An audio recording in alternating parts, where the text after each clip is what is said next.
Your burger is served. And this is our finest Pepsi Zero Sugar. Its sweet profile perfectly balances the savory notes of your burger. That is one perfect combination. Burgers deserve Pepsi. The podcast you're about to hear is true. The names have not been changed to protect the innocent, the guilty, or anyone else. If you're interested in the same type of discussion related to organized crime that you hear in the traditional media, stop listening now. If you're interested in thinking differently or learning something, turn up the volume on your computer, smartphone, or mobile device. This is the Racket Report. Here's Frank Morano. Welcome to the Racket Report. This is a big day for us. This is episode number 4 of the new Racket Report podcast. The reason I say it's a big day is twofold. One, they say that the most podcasts end after 7 episodes. After 7 episodes, people start thinking to themselves, all right, I'm putting all this work in. Do I really want to keep doing it? And a lot of them die on the vine after 7 episodes. Since this is our 5th edition of the Racket Report, we are getting closer and closer to that magic number of 7. And the other reason this is a big day for us is because we have on not only someone who's a subject matter expert in some of the issues that we're going to be talking about, but somebody that is a very close friend and incredibly experienced in terms of being an eyewitness to a lot of the events that you read about in the news. Longtime criminal defense attorney Mathew is not only a veteran criminal defense attorney who's represented some of the highest profile names in La Cosa Nostra, but he happens to be a very talented radio talk show host, and more important than that, he happens to be a very close friend of mine. Matty, it's great to have you on the Racket Report. It's good to talk to you. Hey, Frank, I don't stay up this late, except for you. Now, maybe if Marilyn Monroe were alive, I might stay up for her. Something tells me Mary Lou would have a little bit of an issue with that. Now, you have represented, as I alluded to, some of the biggest names in the history of the mob. You've represented people like Carmine Persico. You've represented Joe Massino. You've represented Tommy Karate Patera. You've represented a lot of folks that aren't exactly household names, but within the world of La Cosa Nostra, they strike fear and can be very intimidating figures. Would you consider yourself a mob lawyer? Well, that depends, Frank, on what a mob lawyer really is.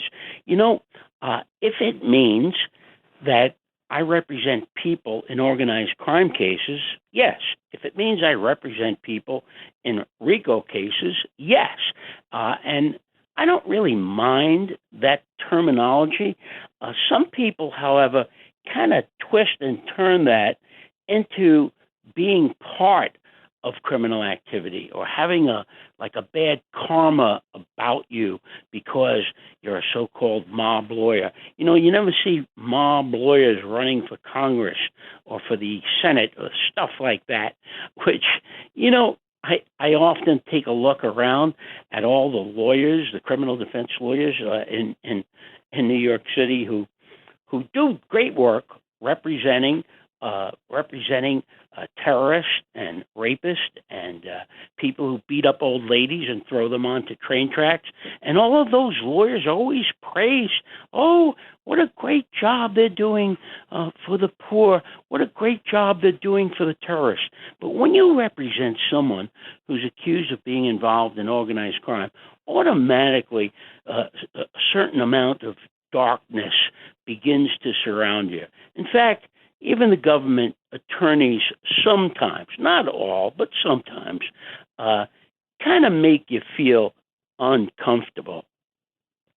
Well, I think you do a great job, and if I ever commit a crime, you're, believe me, going to be the first person that I reach out to. In fact, I frequently reach out to you for legal advice now, and you've always been very generous, whether it's on the radio or in my personal life, in terms of giving me the straight dope. Now, the man who is probably the foremost mob journalist in America is Jerry Capisi. He is the editor and publisher of ganglandnews.com, a terrific website, which is really the go-to source for all things related to organized crime. It's very rare that a week goes by where he doesn't write the Gangland column himself. Sometimes he has another veteran journalist write the Gangland column, like Tom Robbins.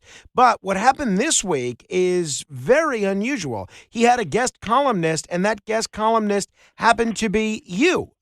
This is quite an honor, I would think.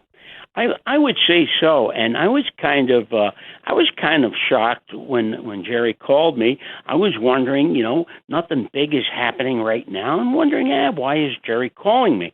And he told me that he's going on vacation for 2 weeks and wanted to know if I would be interested in doing a guest column. Now, after he's been writing about me and my clients for 40 years, I thought it'd be a good idea for me to take that opportunity. And it wasn't easy, let me tell you. Being a journalist and writing an article, it requires a lot of work on rewriting and checking your own facts. And it was a great experience for me. You write, and it was a really terrific column, and it is a subscription website, but if people want to read it and subscribe, they can go to ganglandnews.com. But you begin the piece by looking back at the year 1967, when President Lyndon Johnson's Commission on Organized Crime declared that organized crime must be wiped off the face of the earth at all costs. Now it's been more than 50 years later. How did President Johnson do? Well, I would say that the government has succeeded in obliterating organized crime as they knew it back in 1967. But my pet peeve has been, for 45 years, being a criminal defense lawyer, that, was it really worth it? And what I mean by that is having a goal like that worth prostituting the entire federal criminal justice system? Is it worth looking at the federal criminal justice system, as I do day to day, and seeing that with regard to organized crime cases, the integrity of the federal criminal justice system and its constitutional values have been compromised by this all-out effort? I guess it comes down to saying they certainly aren't fair when it comes to these kinds of cases.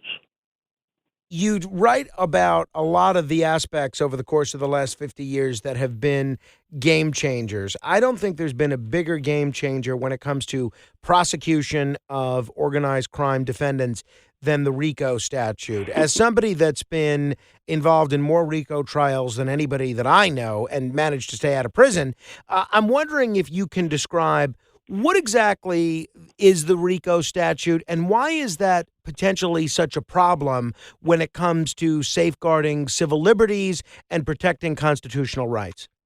Well, before the RICO law was ever passed, and it was passed in 1970, and they were afraid to use it for 10 years until 1980, when Rudy Giuliani decided he was going to take a shot. No one thought the RICO law was constitutional, but you've got to understand, Frank, from the very first federal district court case way back in the 1800s or 1700s, the federal courts were created in such a manner as to give the government an advantage in all cases.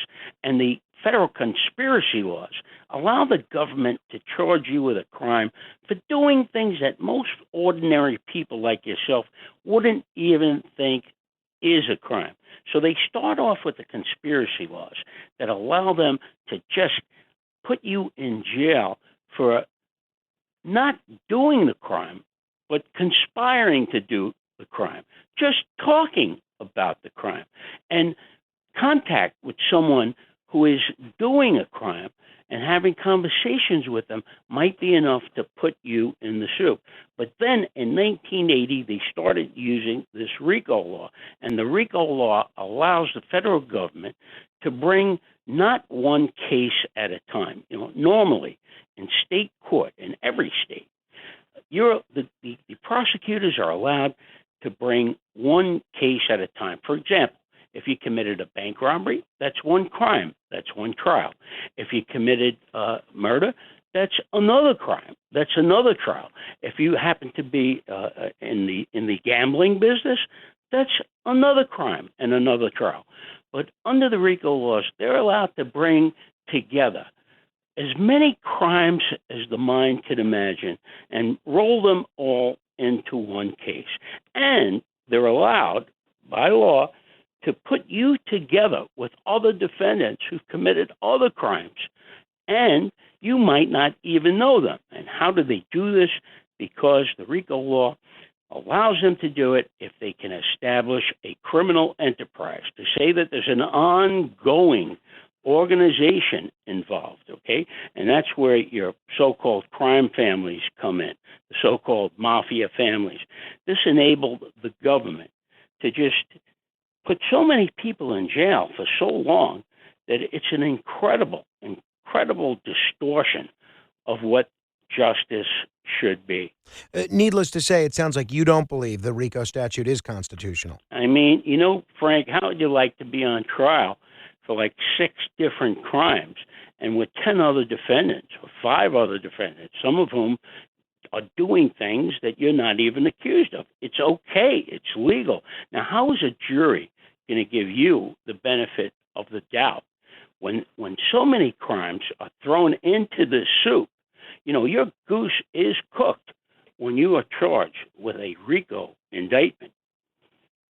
I mean, it's really, to me, everything you say is very difficult to argue with. And I've debated this with my colleague Rudy Giuliani from time to time over cigars, and he remains very proud of these RICO prosecutions. But it certainly has been a game changer, not just when it comes to breaking the back of La Cosa Nostra, but I would argue in terms of ignoring a lot of civil liberties. And the problem is, of course, as you know better than I do, that a lot of the people that are prosecuted under the RICO statute aren't always the most sympathetic defendants. And if you have an older gentleman who looks like he's leading an opulent, wealthy lifestyle, and he's surrounding himself with people that are also doing a lot of, untoward things, those don't become the most sympathetic people to rally public support behind changing the law, do they?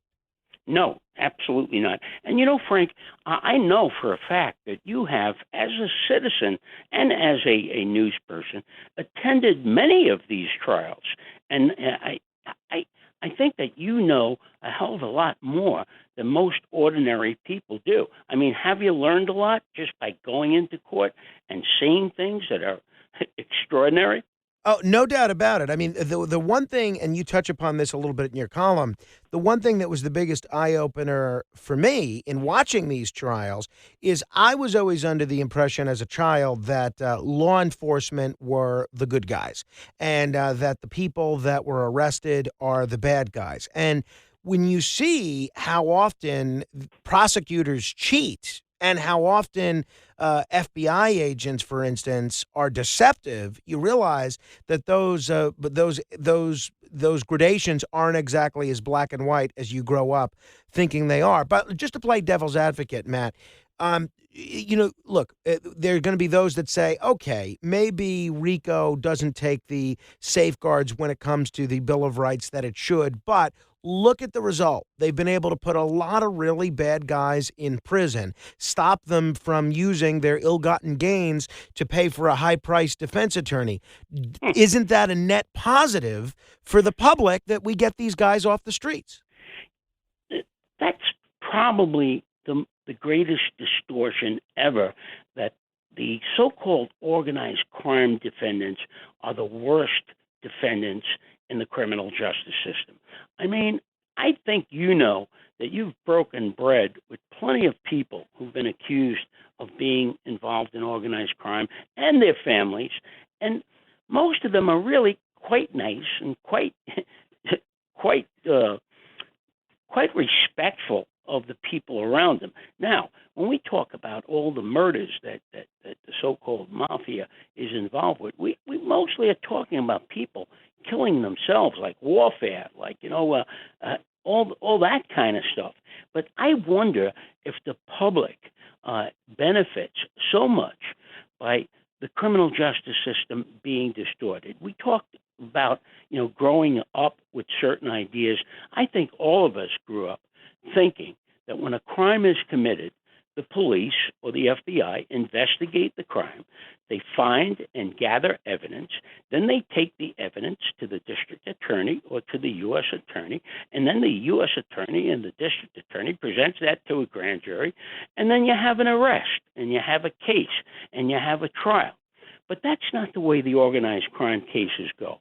The way organized crime cases are investigated is they have a list of people that are identified by them to be members of certain groups, and then law enforcement, especially the FBI, they break up their own forces to investigate these people, not because they have committed a crime, but because they want to put them in jail. There's no bones about this. They do not deny this. And they investigate them until they find that they've committed some kind of crime or someone around them has committed a crime that they could link them into.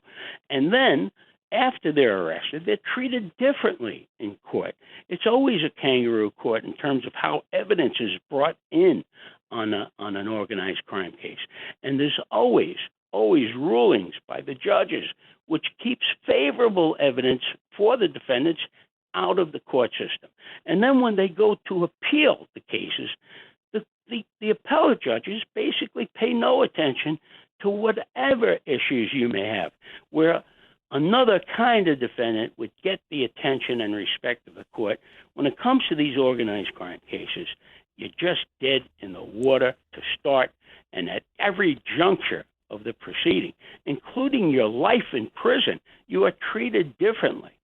And that was one of my big gripes in my article in Gangland News today, was that just so many people have died in jail and don't deserve to die in jail.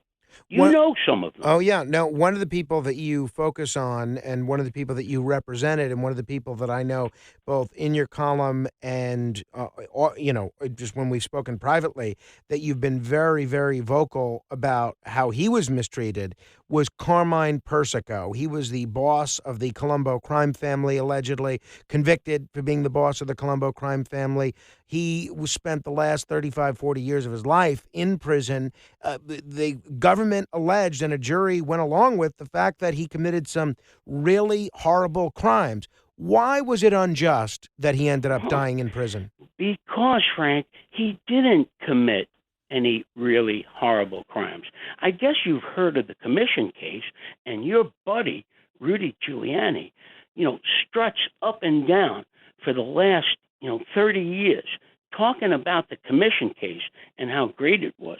But the commission case was nothing other than a bid rigging case. There weren't any murders in there. You may think that Carmine Galante's murder was part of the commission case, or that Carmine Persico was convicted of that. No, that's all stuff that was brought out at the sentencing of Mr. Persico and other people who were convicted in the case. But the commission case itself, where Rudy said, "Oh, we've got the heads of organized crime. We're going to crush the mafia." Okay, he did a lot of crushing, but what was it all about? It was about four big construction companies in New York City sharing all the construction work, and with the help of the defendants in the commission case. It's a bid rigging case, A, B, C, D, E. Everybody takes a chance in getting the next contract. Now, millions of dollars are made by the construction industry doing this, and none of them went to jail because all of them cooperated against these men. And ordinarily, a bid rigging case would get you something like 8 years or 10 years. So let's say the government wants to treat people they believe to be involved in organized crime differently. Okay, give a guy 15 years, 20 years, but Carmine Persico and 4 or 5 other defendants got 100 years. Wow. 100 years for what? And then 30 years later, Frank, we by accident uncover official government documents that could have proven that Carmine Persico was innocent of what he was charged with. You got to remember, during the commission case, the crimes that were committed all occurred while Carmine Persico was actually in prison for the whole time. Anyhow, 30 years later, we stumble upon, through another case, thousands and thousands of pages of documents, and some of those documents could have been used by Mr. Persico to defend himself in the commission case. Favorable evidence, as we call it, as we lawyers call it. And yet the government hid that for 30 years. We brought that before the court. We went with evidence, not something that we came up with, the government documents that were hidden, and the court system just ignored it completely. Ignored it completely. That is absolutely amazing. One It's of the hard things to believe. It's hard to believe. It is. It absolutely is. And had it not been an organized crime case, you would hear groups like the ACLU and others screaming loudly that his constitutional civil liberties were ignored here. In terms, how about this, Frank? How about when you are sentenced on a case, you expect the judge to give you an imprisonment term based upon the crimes you were convicted of, correct? You'd think so, yeah. You don't Sure expect you to would be. think so. You wouldn't expect Everybody to would be think so, okay? sentenced on acquitted conduct. Yes, but in federal court, the government is allowed, and the judge is allowed, to consider crimes that you've been acquitted of. And if the judge believes that you were guilty, even if the jury said you're not guilty, if the judge thinks you're guilty, then he could sentence you in accordance with that belief. In other words, give you the maximum sentence on the crimes that you were convicted of because he believes you were guilty of the crimes you were acquitted of. Now, I want to reiterate this because this is something that I don't think many people understand. What you're saying is that the courts have found that this is constitutional. Yes. You could be acquitted of a crime. Let's say you're charged with 10 crimes, you're acquitted of 9, you're convicted of one minor crime. Even though you've been acquitted of crimes, the judge can take it upon himself or herself to sentence you as if you were found guilty of the crimes you were acquitted of. Well, to a certain extent.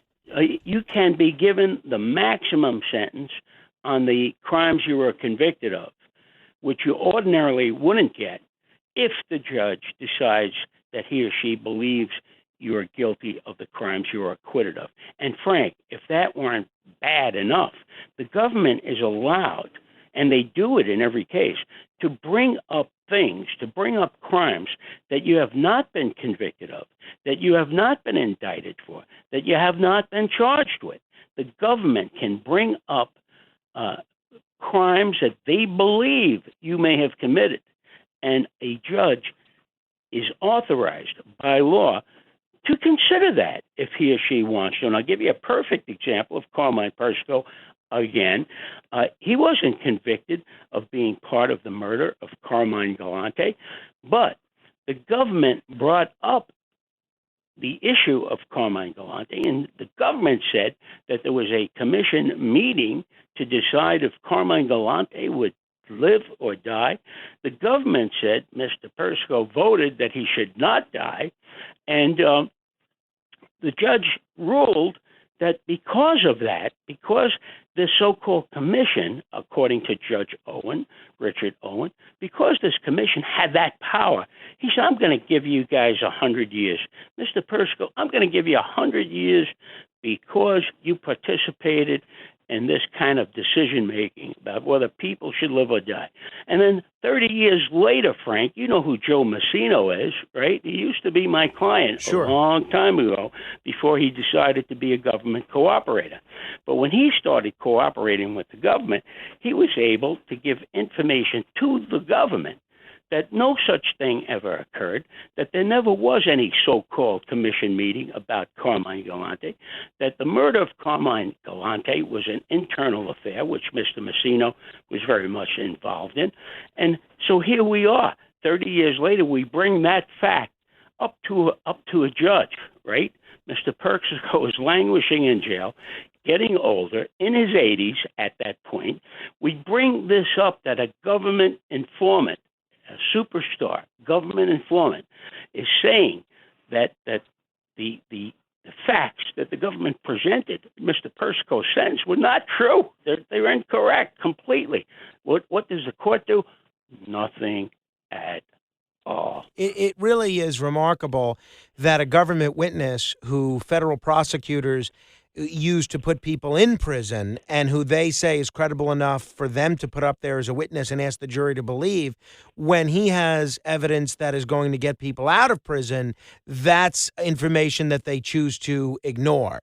And that leads me to the next thing I wanted to ask you about, the so-called rat culture. We've seen a lot of people commit some very heinous crimes and be let off with a slap on the wrist, if that, including in some cases murder. I'm wondering if you can talk about how the government uses cooperating witnesses and how a lot of these cooperating witnesses get punished for their crimes, or how they may not get punished.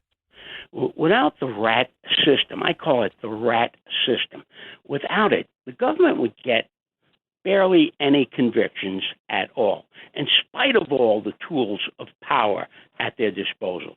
And the rat system basically is a pattern of the government flipping people who are arrested or targets of their investigations, and then threatening them with substantial prison terms, 10, 20, 30 years, sometimes life, and saying to them, if you will cooperate with us against Mr. Big, then we will give you absolution for all of your crimes, including murder. And if you think I'm exaggerating, this happens every day, and it's been happening for decades, where people get away with murder as long as they can be good witnesses for the government.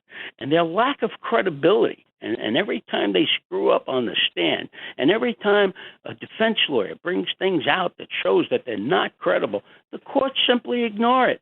They don't say, "Oh, wait a minute, this guy's lying. We're gonna discredit his testimony." As a matter of law, they just let it go, and they let it go.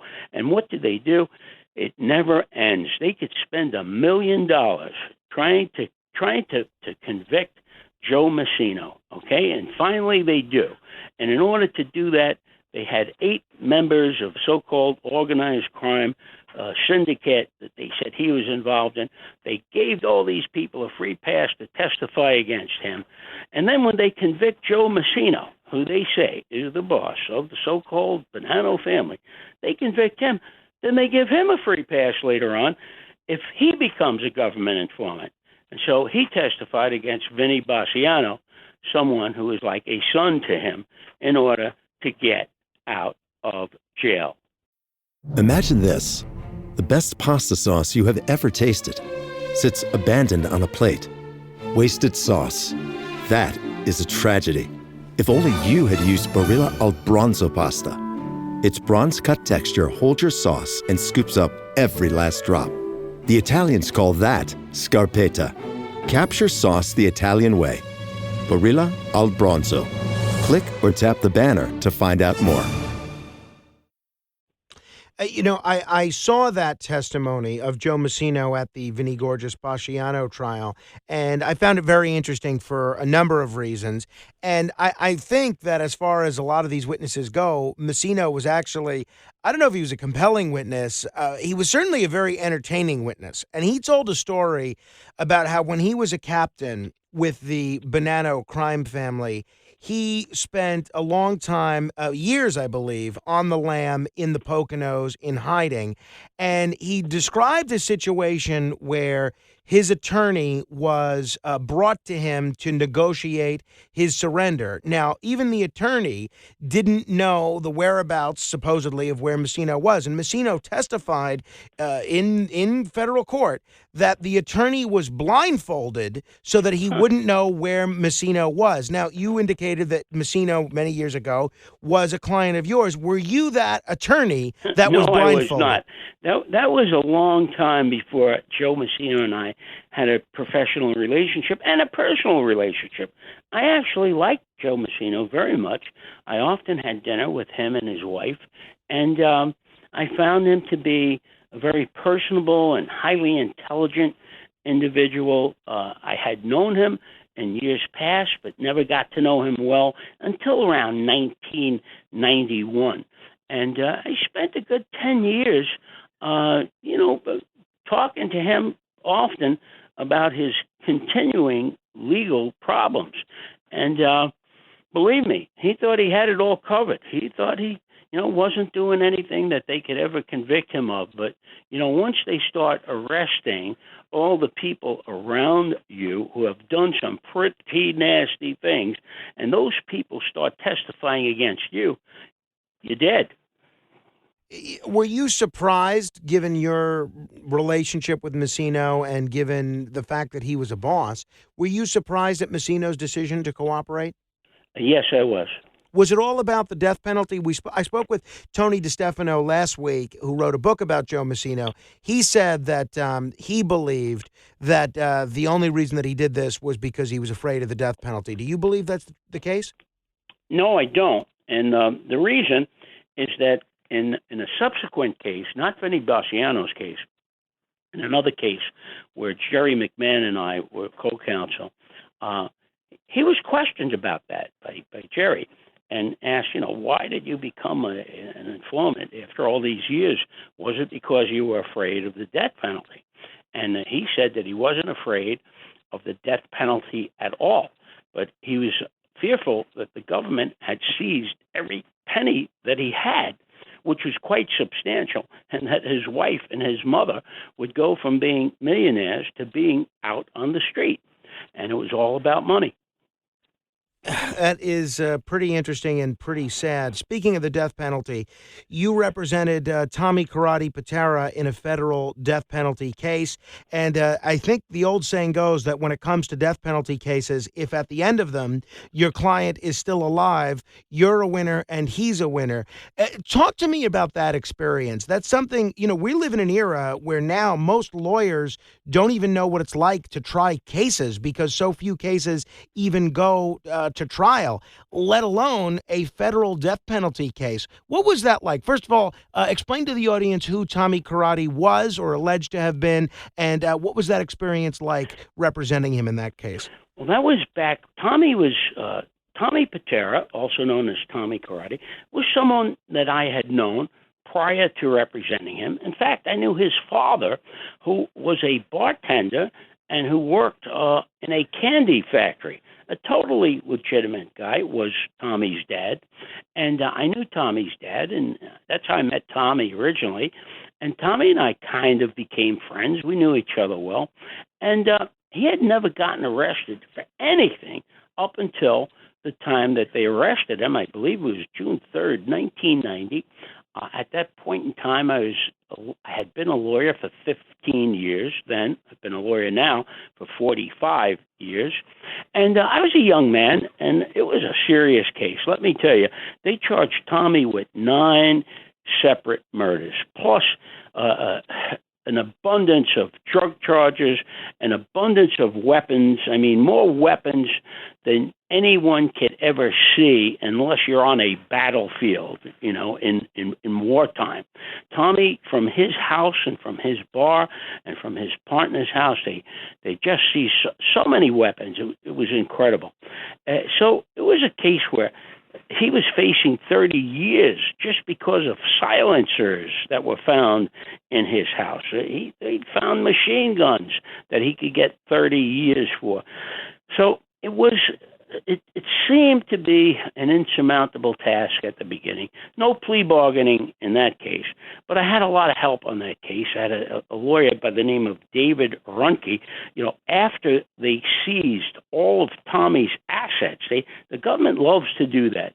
Just seize your assets. So now you can't hire a lawyer. Pre-conviction, I want to be clear. Pre-conviction. Yes, of course. Pre-conviction, of course. And that way you're destitute and you have nothing and you can't hire a lawyer. But fortunately for Tommy, it was the first federal death penalty case that was prosecuted under a new law in New York State. So there was a federal law that was passed just the year before that allowed the death penalty to occur. And in New York State, and I think in the whole country, Tommy Karate's case was the first of that. And so I had that case. I was the lead counsel. Fortunately, I had good help with me, David Runke, one of the greatest lawyers I've ever met. And we fought very hard. Tommy is a tough client. Not that he was difficult as a person, but he was involved in every aspect of it. We're talking about tens of thousands of pages of discovery, more photographs than you'll ever want to see in your whole life, and many of them quite gory. But it turned out at the end of it, when we talk about death penalty, Tommy was convicted. Here's the kind of guy Tommy was. He was convicted of 6 murders on one day and acquitted of 3 murders on the same day. And instead of being sad, the whole defense team, our chins were on our chests. We just didn't feel very good. We'd lost 6 murder cases. Tommy turned to his defense team and he said, "Hey guys, lift your heads up high. Put your chest out." He said, "You guys are batting .333." and he had a smile on his face from ear to ear and just walked out with a thumbs up. And that was Tommy Karate. Wow. That was the type of guy that he was. And right now, he's still in jail, by the way. That's what I was just going to ask. He's being represented now by Roger Adler, very, very legendary lawyer who's, I think, doing it pro bono. He's still trying to get out of jail. I know that many criminal defense attorneys don't represent cooperating witnesses. I believe that's the case with you in your practice. Why? Why is that the case? I try not to. I mean, you know what, Frank? To be very honest, I don't think anyone likes a snitch. Remember when you were in first grade and somebody would tell the nuns or whoever was your teacher, Frankie did this, Frankie did that. How did you feel? I mean, being a snitch is just not something that people like. So we could start with that. But there's a more professional reason for it. I suffered a lot after Joe Massino and all these other people, some of whom I had represented in the past before they cooperated. Once they all cooperated, every time any of these people were witnesses in a case, I was disqualified from representing other people because they said, you represented this guy in the past. You have a confidential relationship with that person. That person is going to testify at this trial against your new client, and you have a conflict of interest. So one of the major professional reasons, justifiable in every sense, is that when you represent someone who cooperates, you may be pulling yourself out of future cases. Who knows how many? 10, 20 cases. So many people that I had represented in the 80s and 90s all of a sudden became cooperators at the turn of the century. When we went past the year 2003 to be exact. So many had become cooperators that I was in a situation for about 5 or 6 years where I couldn't get a case. The people who would ordinarily hire me weren't able to because these guys were testifying like madmen. And I've heard you make the distinction before that if you're the victim of a crime or a witness to a crime and you make the decision to cooperate with law enforcement and tell law enforcement what you know, that's a very admirable thing. But it's a very, very different situation if you make your whole living as a criminal and then when it comes time to pay the piper, instead of going to trial and rolling the dice and potentially being punished for a lifetime of crime, you choose to try to evade punishment by ratting on all of your criminal cohorts, right? Sure. And the federal justice system, I call it the locker room of stool pigeons, okay?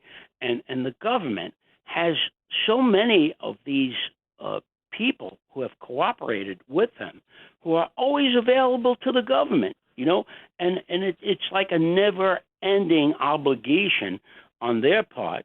And the government prosecutors are always going into the locker room to try to find one of their professional informants who knows something about Mr. A or Mr. B. And it just goes on and on and on forever. Now, there's a perception among a lot of people that criminal defense attorneys in general, particularly ones that have represented a lot of bold-faced names when it comes to organized crime, are super wealthy. Is that the case? Are you and other attorneys that have represented well-known gangsters, are you guys super wealthy? I would say that 90% of the criminal defense lawyers are not super wealthy. To be kind, to be kind to us. I mean, there have been certain lawyers in the history of the criminal defense bar, great lawyers like Al Krieger, Jimmy LaRosa, Jerry Shargell, Gus Newman, Jack Evzeroff. These are the guys that I grew up with as a kid, looking up to. Jay Goldberg. I mean, these are guys that made big money, and they kind of enjoyed a certain golden era in the 80s and 90s when big money was made by the top lawyers. But the rest of us, I'm not saying that we're on our way to the poorhouse, but we're certainly not rich as people might imagine. We should be rich, but we're not. The trend in this column that you wrote for Gangland seems to be that the prosecutors and the government, they get to play by different rules than the defense, and particularly when the defense is an organized crime defense. Is that fair to say in your view? Yeah, it is. I mean, the things that we discussed already during this podcast, the way that people who are suspected of being involved in organized crime, the way that they are investigated, how about this, Frank? How would you like 3 FBI agents assigned to Frank Morano? I once asked an agent who was after a certain defendant, certain client of mine, I said, how do you feel? You're following my guy around for 3 years, and you come up with nothing. And he said, don't worry, we eventually will. And they did. So you've got FBI agents assigned. Their livelihood depends on them arresting you, all right? They're assigned to Frank Morano. And, how do you think they feel if 1, 2, 3 years go by and they still can't get you? They get pretty frustrated. Now, I can imagine that's the case. Now, one of the things that I am really looking forward to is apparently you're launching a new podcast of your own. It's called A View from Mulberry Street. What's this all about, and when will I be able to listen to it, and how can I listen to it? Well, okay, I heard you on your preamble today talking about how podcasts usually last 7 episodes. Well, I've got 7 episodes in the can, which are only me talking, reminiscing about how I grew up on Mulberry Street, how later on, I don't know if you've ever been to Knickerbocker Village in the 4th Ward of Lower Manhattan. Well, that's where I spent most of my youth. I started on Mulberry Street and then went to the other side of Chinatown, which we call the 4th Ward. And so I talk a lot in my podcast about growing up and meeting a lot of the people that I would represent later on in years when I became a lawyer. So many of my friends became my clients, and many of my clients became my friends. So I've got kind of an inside story to tell. I can't tell it all because I can't tell any secrets, but I could give a different viewpoint than you get from these so-called mafia documentaries, where the music is very rough, dun, dun, dun, dun, and then you see John Gotti's picture, right, and you see him with his hair all mussed up, and the numbers underneath him, then you see McBratton laying on the floor. It's always the same thing, and then later you see John in his full splendor with his suit and tie and beautiful coat and his entourage, and it's always the same old, same old. So what I try to do in my podcast is not to let any cats out of the bag, but to try to talk about the other side of criminal law. The government portrays some of these people as monsters, and I have had friendships, deep friendships with so many people in my life. I thought that it would be a good thing for me to go through the criminal justice system as we are doing right now, but also to interject into that some of my personal relationships, some of my funny stories. I know you've heard some of them, and you always laugh. I think you told me quite a few years ago, hey, Matt, you've got to tell some of these stories on the air. So I'm trying to give the people out there a different viewpoint. I call it a view from Mulberry Street. No, I can't wait to listen to it. So when will I be able to hear some of these podcasts? We've got 7 in the can, and we're going to check all our equipment tomorrow to make sure that we could start doing Zoom broadcasts and stuff. And I'm going to start getting some guests lined up. You're going to be one of them. You're going to be one of my very first guests when I start doing guests. But the first 7 episodes, we don't know when we're going to release them yet. We're just getting everything together. Terrific. All the technical stuff. Terrific. In fact, Frank, I'm going to be giving you a call very shortly. Wonderful. Asking you a little bit about your advice in terms of how to market such a production. I can't wait to listen. Can't wait to be a part of it, and obviously, be happy to help any way that I can. Before I let you go, Matt, you as an attorney have been part of a lot of defense teams that got acquittals recently for a lot of high-profile organized crime defendants, and even on cases that you haven't been involved with, we've seen a lot of recent acquittals. We've seen an acquittal in the case of John Gotti Jr., acquittals in the case of Tommy Gioli. You represented Anthony Romanello, Francis Yes. B.F. Guerra. We've seen Big Anthony Russo. We've seen Vincent Asaro. Acquittal. Do you think the fact that we've seen so many mafia-related acquittals in recent years is a reflection of the fact that the government is bringing weaker cases to trial, cases that don't necessarily have the kind of evidence necessary for a conviction? Is it a reflection of the fact that maybe the public is tired of sending these old men to prison, or are the lawyers like you just that good? No, I think when I was growing up as a young lawyer, we had a saying that the feds, before they'd indict you, they'd have to have you 10 ways to Sunday. Solid evidence, numerous witnesses, scientific evidence. The feds, when I first started, were very meticulous about not wanting to lose even one case. And so they would wait until they had a serious case and they had the evidence to back them up. And then they just got cavalier. The government got cavalier. They were so drunk with their own power, with their own success, with their own ability to manipulate the system, that they started bringing really stupid cases against people. And after a while, sometimes jurors could see right through that. And the quality of the informants that they had, the quality of their witnesses, kind of turned out to be worse and worse as the years went by, so much so that some of these witnesses actually were repulsive to jurors, that they probably couldn't just stomach seeing them in the court, and their lies are so audacious. So I think in a lot of cases, the jurors just got sick and tired of seeing too many lies, and I think the prosecutors were just overconfident that, we could do anything we want. And so they wound up with a lot of egg on their face. And that doesn't mean that the quality of criminal defense isn't excellent, and it is. But I think the government really overplayed its hand in recent years.